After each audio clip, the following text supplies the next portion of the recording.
Mesdames et messieurs, bonsoir et bienvenue à cette émission de On s'en parle. Il était ministre délégué aux mines. Il est maintenant ministre de la Forêt, de la Faune et des Parcs. Alors, mesdames et messieurs, avec plaisir, je reçois M. Luc Blanchette, également député libéral du comté Rouyn-Noranda-Témiscamingue. M. Blanchette, bonsoir. Bonsoir. Merci d'avoir accepté cette invitation-là. C'est très gentil, M. Blanchette. On va faire une mise au point qui est très importante. D'ailleurs, on en a parlé un peu avant d'entrer en ondes. Il faut dire que cette émission est enregistrée le 11 octobre en avant-midi et elle est diffusée le 19 octobre. Et pourquoi c'est important?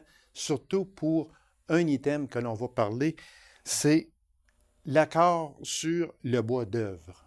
Alors, c'est pour ça qu'on va vous montrer les dates tantôt qui sont très importantes. On parle du 12 octobre, etc. Alors, c'est pour ça que, je répète, l'enregistrement est fait le 11 octobre et la diffusion est faite le 19 octobre. Parce que c'est important, on va en venir tantôt.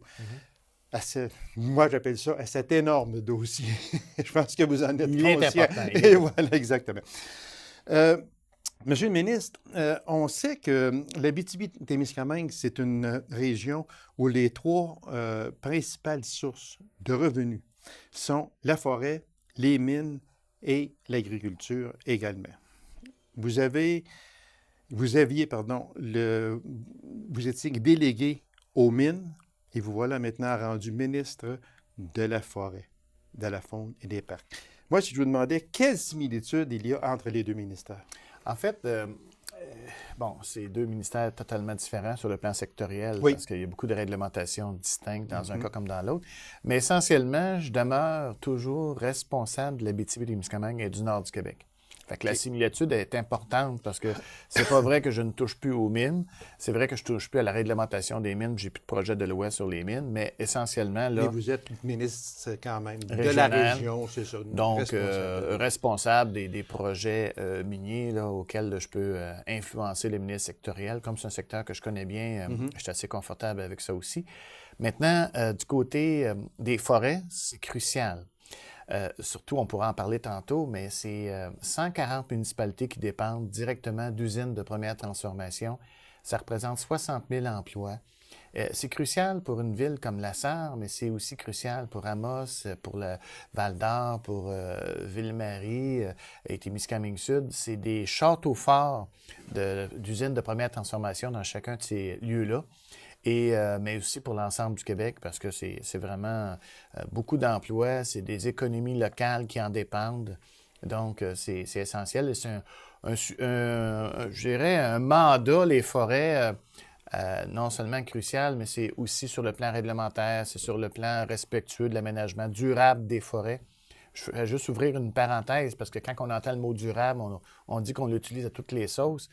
Mais essentiellement, quand on décide de faire de l'aménagement durable des forêts comme on le fait au Québec, c'est qu'on s'entend pour avoir peut-être un peu plus d'air protégé, un peu plus de volume attribué aux Autochtones, un peu plus donc de tout ça. On se trouve à soustraire des territoires, des terres forestières à l'exploitation forestière commerciale.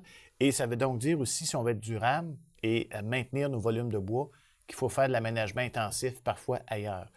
Il y a la plupart du temps de la régénérescence naturelle qui va se faire, mais parfois, il faut pallier à ça en faisant de l'aménagement intensif, de façon à ce qu'on maintienne notre volume de bois en développement, de façon à s'assurer des usines en exploitation puis de la création d'emplois. Monsieur le ministre, comme on le disait tantôt, on va toucher un dossier que moi, je considère, ni pas rien que moi, tout le monde considère que c'est un énorme dossier, c'est un dossier primordial. C'est la négociation concernant l'accord sur le bois d'œuvre avec les États-Unis. Et où c'est important, les dates, c'est que cet accord-là doit être réglé d'ici le 12 octobre. Donc, on est le 11 d'ici demain. Et l'émission passe le 19. Donc, on espère tout le monde que ce serait réglé. Où en sont rendues les démarches au moment où l'on se parle? Nous sommes aujourd'hui le 11 octobre. OK. On va peut-être mettre les choses en séquence, parce qu'il n'y aura pas que le 12 octobre, il va y avoir au mois de mars 2017, il va y avoir septembre 2017, mais regardons-le. Oui, on va en parler aussi, OK. Le 12 octobre, ce qui est dit là, c'est que possiblement, puis on s'attend à ça, que l'industrie forestière américaine va contester et demander une enquête sur nos façons de faire au Canada et au Québec en particulier. Donc, ça, c'est le 12 octobre. Ça, c'est une demande d'intention. Il n'y a pas de surtaxe sur le bois d'œuvre ou de droits anti-dumping qui sont mis au 12 octobre. Ça, on est prémunis de ça. Donc, ça, c'est la bonne nouvelle. La mauvaise, c'est qu'ils peuvent possiblement contester et on s'attend à ce qu'ils vont le faire. Nous, on a été en contact avec Mme Freeland, la ministre des Relations internationales avec les États-Unis. Et les échanges qu'on a eus ne nous donnent pas d'indications très positives sur le sujet. Donc, c'est inquiétant, c'est préoccupant, c'est crucial pour tout le monde, on en est conscient. À partir du 12 octobre, les gens pourraient avoir l'industrie forestière américaine à contester. Nous, on a tout de suite à faire une preuve d'ici mars 2017, comme de quoi qu'on a un bon régime forestier, pour lesquels, sur 100% des allocations, des attributions qu'on appelait à l'époque les CAF, les CAF, oui. Maintenant, ça s'appelle des garanties d'approvisionnement. Ça l'a changé de nom, mais c'est les mêmes volumes. Maintenant, on donne 75% du volume attribué et il y a un 25% qui s'en va être fixé par le prix sur le marché libre. Et ce 25 %-là, une fois qu'il est fixé par la loi de l'offre et la demande, influence l'autre 75 %. Ce qui fait qu'avec cette mesure-là, notre nouveau régime forestier nous permet d'être un régime solide pour affronter cette contestation-là qu'on s'attendait. On a même changé tout notre régime forestier pour s'adapter aux critiques que les Américains nous faisaient à l'effet qu'on a une forêt publique, qu'on donne aux industriels. Les industriels savent très bien que ce n'est pas tout à fait ce qui se passe parce qu'ils payent des droits de redevance, etc. Mais essentiellement, on a voulu s'assurer que notre régime puisse répondre aux récriminations des Américains à l'effet qu'on avait un bois subventionné, entre guillemets, ce qui n'est pas le cas. Exactement. Ce qui veut dire qu'entre le 12 octobre et mars 2017, là, on aura à faire une preuve, il y aura un horizon d'élection du côté américain, mais on aura à faire une preuve qu'on a un bon régime solide qui tient la route sur le plan des échanges commerciaux internationaux.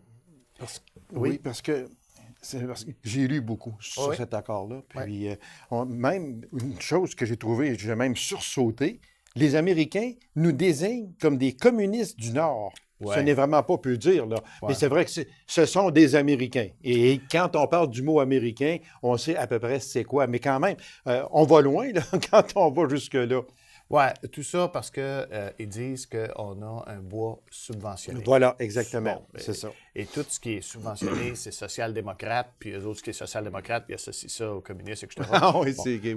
C'est vraiment pas le cas, là, loin de là. Mais essentiellement, on a une preuve à faire d'ici mars 2017. Oui. Il pourrait, en mars 2017, y avoir des mesures protectionnistes, soit une surtaxe, soit un droit compensatoire ou un droit anti-dumping qui pourra faire hausser le prix du bois d'œuvre du côté américain. Fait que donc, ça, c'est inquiétant. Ça, c'est une mesure temporaire, mars 2017. Et en septembre 2017, on aura encore là des échanges avec les Américains. Mais en septembre 2017, ça pourrait devenir une mesure permanente. Là, ça pourrait nous faire mal de façon définitive. Exactement, parce que j'avais ici des chiffres. On ne s'en fargera pas dedans, là, parce que quand même, des chiffres, il y en a beaucoup. Mais sur une échelle de 1 à 5, André Tremblay, qui est le PDG du Conseil de l'industrie forestière du Québec, évalue à 1 son niveau de confiance d'un règlement. Vous le mettez à combien? 1 étant le plus bas. Le plus bas. Oui. C'est un peu tortueux de se prononcer là-dessus. C'est alarmant, là. Oui. On travaille beaucoup avec le Conseil de l'industrie forestière. En termes de préoccupation, là, c'est un aussi. Okay. Mais on travaille beaucoup avec le Conseil de l'industrie forestière. On travaille beaucoup avec les industriels directement. Okay. On travaille même avec le gouvernement ontarien. On va tenir le 3e Conseil des ministres conjoints en octobre, autour du 20. Là. Donc, justement, cet accord-là de bois d'œuvre, on va en faire part. On travaille aussi avec l'Ontario Forest Industrial OIF, en tout cas, faut que ça arrive, mais c'est le pendant du Conseil d'industrie forestière du côté ontarien. En Ontario, OK. Parce qu'on a plusieurs usines. Tembec, Produits forestiers résolus, et comme Nord-Bord, qu'on a ici à la Sarre, ont des opérations des deux côtés de la frontière, autant au Québec qu'en Ontario. Pas autant, mais ils ont des opérations forestières. Ce qui fait que avec les gens de l'industrie, avec les gouvernements ontariens et fédéraux, on a bon espoir de créer un partenariat pour avoir des conclusions qui soient un peu plus positives dans la négociation. Maintenant, je tiens à mentionner que du côté américain, on a tout de même des alliés, parce que c'est pas vrai que tout le monde s'entend, notamment l'Association des entrepreneurs en construction du côté américain. Eux autres, ils ont avantage à ce que le bois soit très faible, le prix. Oui, c'est bien. Fait qu'on a ça comme appui. Et l'Association des consommateurs américains, eux aussi, sont en faveur d'un prix qui soit faible. Mais il faut dire que les lobbies, il faut le reconnaître, que les lobbies de l'industrie forestière américaine est tout de même très puissant. Et eux autres, bien, comme c'est la 5e crise d'entente sur le bois d'œuvre, ils ont des intentions avouées de vouloir, encore une fois, gagner leurs points. Mais on a au train des tribunaux, ça peut être l'Organisation mondiale du commerce, ça peut être l'ALENA, ça peut être aussi une poursuite du côté américain. On a tout de même des recours collectifs qu'on peut utiliser de notre côté pour essayer de défendre notre point de vue qu'on a une industrie forestière québécoise compétitive et respectueuse du libre-échange. Parce que, vous l'avez dit tantôt, après le 12 octobre, les Américains seront en droit de déposer une plainte devant l'International Trade Commission. C'est quoi exactement? C'est qu'il y a différentes tribunaux, sources, et là, autant à l'OMC, ils peuvent déposer, ou à l'ALENA, que du côté américain. Donc, il y a 3 types de poursuites qu'ils peuvent faire, et nous, à chaque fois, on est appelés à se défendre. Dans les années passées, ce qui est important à mentionner, à chaque fois qu'on a été à l'OMC, vous avez gagné. Le Canada a gagné. Oui. Même chose pour l'ALENA. On les a gagnés, les poursuites. Sur le plan américain, on aurait pu la gagner en termes de preuves, mais là, il y a des gens qui ont tranché, des tribunaux américains qui ont tranché en faveur de l'industrie forestière américaine, puis on en a perdu une importante qui a fait mal, parce que nous, on tentait de récupérer tous les droits compensatoires qu'on avait payés, qui s'élevaient à quelques milliards, et finalement, on a perdu cette bataille-là, historiquement. Comme je disais tantôt, M. le ministre, on ne s'enfargera pas d'un chiffre, sauf que j'aimerais juste faire une parenthèse ici parce que c'est vraiment très important. Actuellement, il en coûte 325 $ pour produire 1000 pieds PMP. Pieds mesure planche. Pieds mesure de planche, plus 50 $ pour l'expédier. Alors, pour un profit de 25 $. Alors, au Québec, ça signifie des charges d'exploitation supplémentaires de 250 millions. On dit qu'il n'y a pas une scierie au Québec qui va pouvoir fonctionner avec ça. C'est pas simple. On a, comment je pourrais dire ça, échangé beaucoup avec l'industrie parce qu'on a un système solide, encore une fois, qui nous font la preuve qu'on se développe correctement. Présentement, les mesures, tout le monde est à, comment je pourrais dire ça, correctement bien, je dirais, évalués, reçoivent les bons volumes. Il y en a qui en voudraient plus parce que maintenant, auparavant, sur le 100 % qu'on avait, maintenant, on en donne 75 % en garantie d'approvisionnement et il y a un 25 % que l'industrie doit aller chercher. Elle peut aller le chercher auprès du bureau de mise en marché du bois, parce qu'il y a un volume là. Okay. Elle peut aller s'en chercher auprès des agences de forêt privées. Elle peut aller s'en chercher aussi du côté ontarien. Et elle peut aller s'en chercher sur ce qu'on appelle les volumes non récoltés. Les volumes non récoltés, c'est qu'on a attribué des garanties d'approvisionnement, puis les usines, parfois, n'utilisent pas tout leur volume attribué. Fait que ça, le résiduel de ça s'appelle un volume non récolté. Fait qu'on peut s'approvisionner également là-dedans. Donc, ce qu'on sait, c'est qu'avec ce système-là, on a, pour le 25 % un prix qui est fixé par le marché, qui influence tout le reste. On pense que cette nouvelle façon de fonctionner-là ira très bien.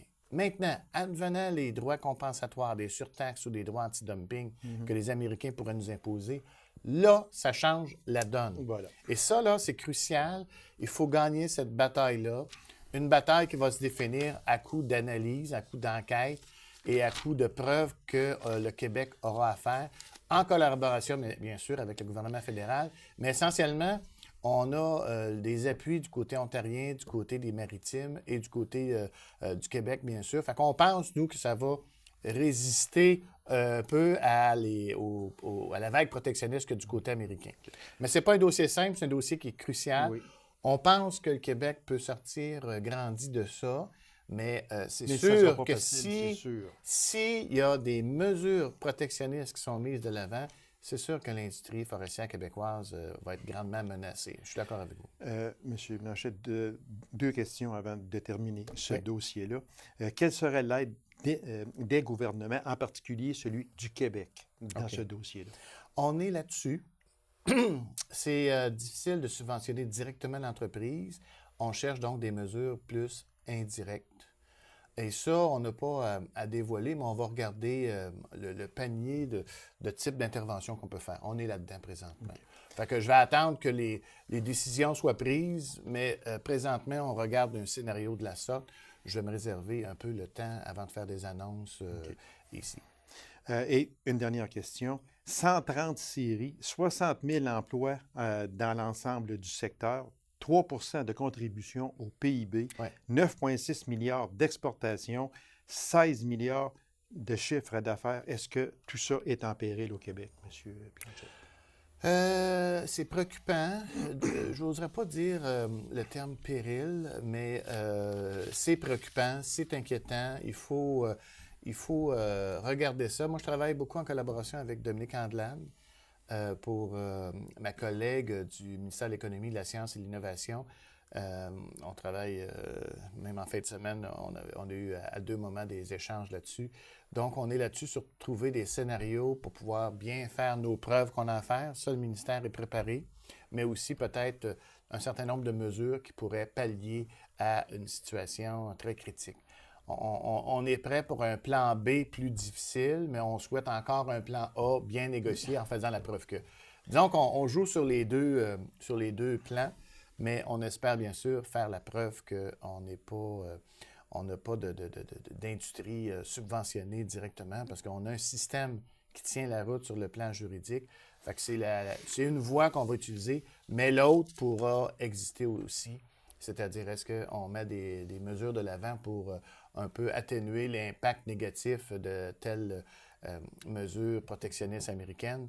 On l'étudie présentement. Okay.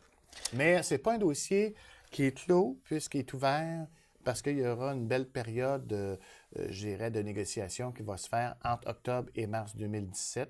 Fait que donc, on va avoir... Est-ce qu'on peut arriver à un résultat en mars 2017 ou c'est trop tôt? Non, on pourrait arriver à un résultat en mars 2017 pour, comment je pourrais dire, qui empêcherait toute mesure protectionniste, sachant que le bois subventionné au Québec, il n'est pas subventionné. Au contraire, on a un régime très libéralisé qui respecte les principes d'échange, des cadres c'est-à-dire de libre-échange entre le Canada et les États-Unis. Et si les autres constataient ça, bien, ce serait déjà un pas de géant. Puis il faut dire que du côté américain, toute leur forêt n'est pas des forêts privées. Là. Les autres aussi ont certaines façons d'intervenir. Oui. Ce qui veut dire qu'on pourrait se comparer. En se comparant, on pourra dire, bien là, franchement, on a 2 industries. Aidons-nous. Un des avantages qui nous aide aussi beaucoup, c'est qu'il y a 2,1 millions de chantiers aux États-Unis présentement. Des chantiers de maisons unifamiliales. Oui.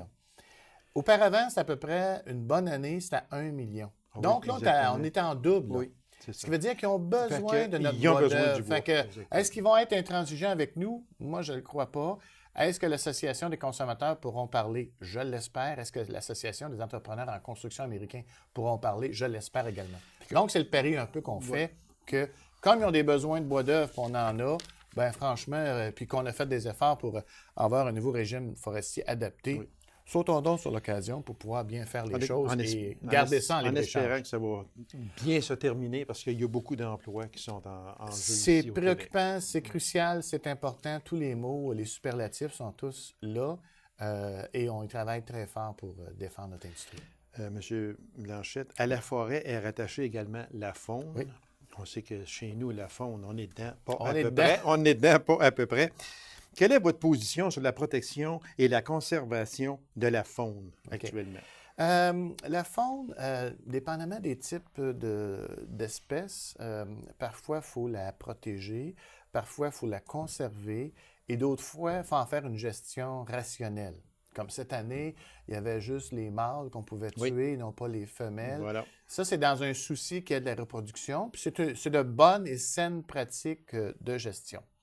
Maintenant, pour ce faire, on a toute une équipe, on les appelle les agents de conservation de la faune, qui font un travail hors pair en Abitibi-Témiscamingue et qui appliquent des lois et des règlements sur lesquels on s'assure d'avoir une bonne et parfaite exploitation de façon à avoir une qualité de chasse ou de pêche ou de trappe qui se maintiennent dans le long terme. Ça, c'est mon mandat très général.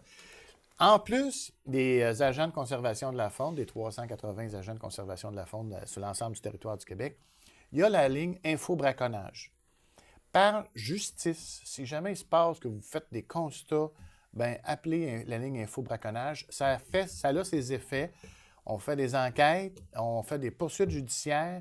Il y a des gens qui sont reconnus avec des infractions et ils payent des amendes.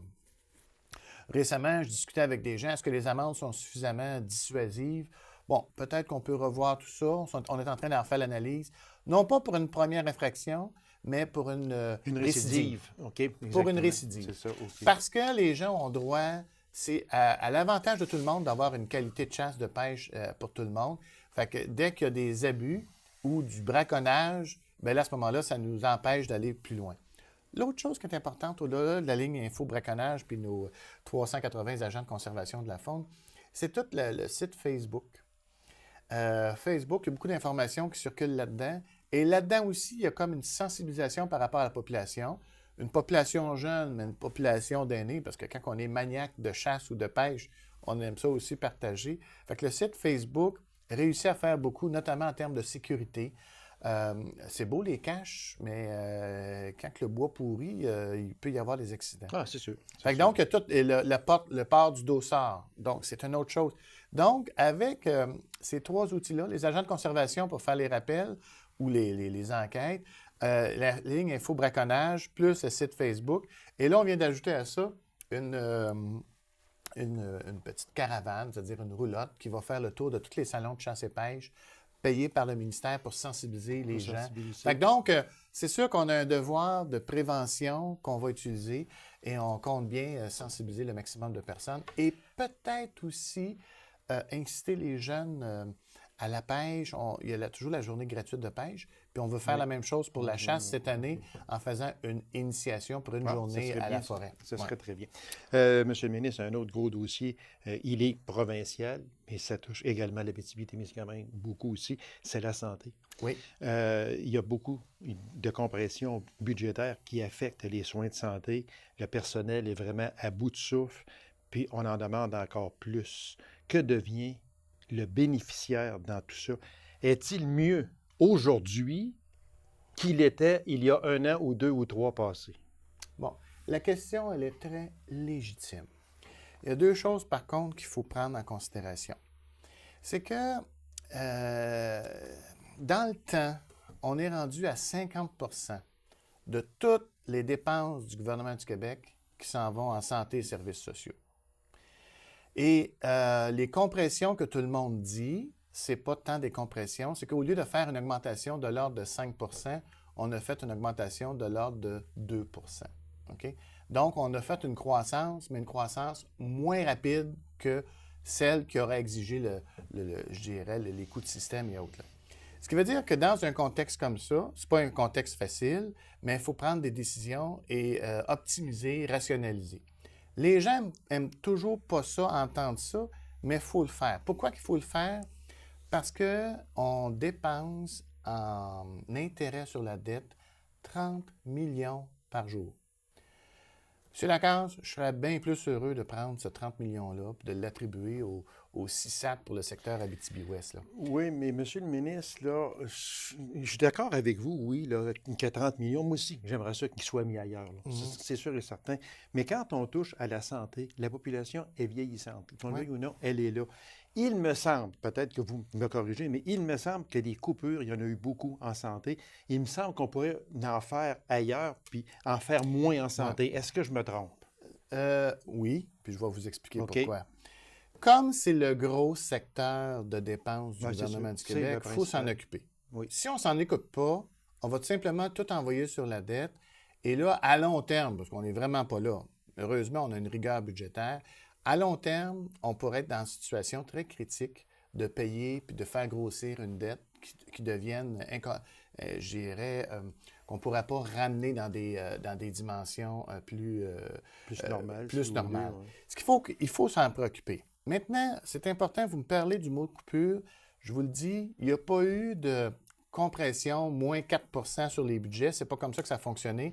On a fait une croissance moins élevée que les besoins l'auraient peut-être généré. Ce qui fait qu'au lieu d'être à 5 ou à 6 comme on le faisait dans les années passées, on a fait une croissance de l'ordre de 2 ce qui est moindre. OK?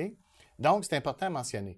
Maintenant, vous avez raison, il y a un vieillissement de la population. C'est pas vous, c'est pas moi, c'est toutes nous autres.